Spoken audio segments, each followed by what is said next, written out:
Hey guys, welcome back. So last time we got this search button styled quite nicely, and you can see it's very similar to how Google have their search buttons. And what we're going to do now though is style the text box.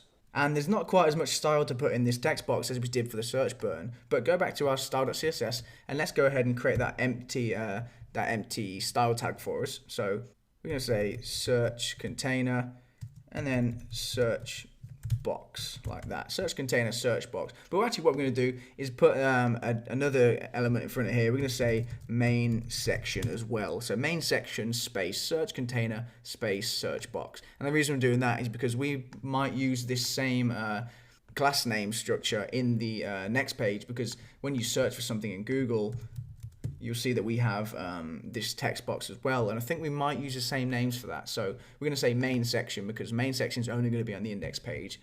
So anyway, I've created that blank tag right now. I'm going to save it so that when we refresh this page, we're going to see again that element in there. Let me just go and select the search box, and then you'll see this blank tag right here. So underneath there, like I said, not as much style to do as the last one. I'm going to say border is going to be none, and you can see that that goes away, so it looks invisible at the moment.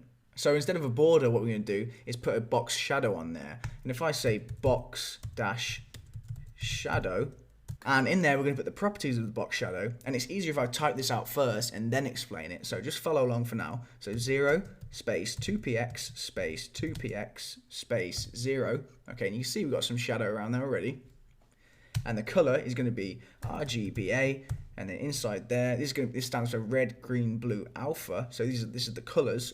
We're going to say 0 black, 0 green, 0 blue, and then alpha is going to be 0.16. And I'm copying these values from Google, by the way.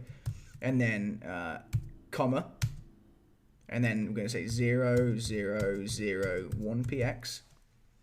And then we're going to say RGBA, and then 0, 0, 0, 0, 0.08. And I'll put this over there for you to see in a second, for you to copy out. So if you can't see it very well, don't worry, I'll put it over there for you. And then go ahead and press enter, and you'll see we have this kind of nice box shadow, and this is the same one that Google have on there. So look at the shadow around here, and look at the shadow around ours. It's exactly the same. So let me just copy it across onto our style sheet, just so people might be able to see it a bit easier. Maybe they couldn't see that part. So what I'm doing, I'll paste that, and I'll move this across. So just copy this value out right here. This is the box shadow we want, okay? So what is box shadow? Well, if I go to Google and type in box shadow CSS, this is a really good way to learn more about CSS. If you don't know an attribute, just Google it, and you can find usually the first link is a really good explanation. So you can see that using box shadow, it's enough just to specify this and the color, all right? This just means the top and bottom and the left and right value. But if I scroll down, you see more examples of how it's used. Okay, so you can see more examples. This is saying top, right, bottom, left. It's going to be how thick it is. Oh, this one right here is, multiple shadows. So we've added a couple of shadows. You can see on ours, we've added one shadow here and then one shadow here. All right, so the comma separates the shadows. We're saying the first shadow is going to be 0 on the top, and the right value is going to be 2 pixels wide. The bottom is going to be 2 pixels wide, and then the left value is 0. And the color is going to be this black color with a very, very slight transparency. And the same for this one. But on this one, we're saying 0 on the top, right, bottom, and then left we have a 1 pixel thickness. And the color is going to be black again, but with an even less of a transparency. So if I go back to here, you'll see that it has it produces this. It's a very slight shadow on the sides as well. So anyway, I've put them into here. I'm going to save the page now and refresh it just to make sure those values stay. And then we'll continue styling this. So inside this search box, we'll continue with our styling. There's not a whole lot left to do. We're just going to say height is going to be 44 pixels. So we've made the height of the text box larger. We're going to say border radius is going to be 2 pixels. Remember I said border radius puts a slight curve on the corners. You can see it quite subtly, rounded corners. We're going to say outline is none, so that when we select it, we don't get the big blue outline around it. And then we're going to say padding is going to be 10 pixels. So if I hover over the search box, you'll see we have the padding right there. The green part is the padding. So if I type something in there, okay, you'll see it starts away from the edge. If I disable that padding value that we just put, you'll see the text starts right up against the edge of the text box, and we don't want that. So we're going to put some padding in there. But you can see this this text box is too high now. It's a bit too high. We don't want it to be quite that high. So what we can do is we can say box sizing and then border box. And what that does is it's saying when calculating the height, so we've said height 44 pixels, take into account the padding. So it's going to, when it's calculating 44 pixels, it's going to count the padding as well. So it's going to be 44 pixels including the padding.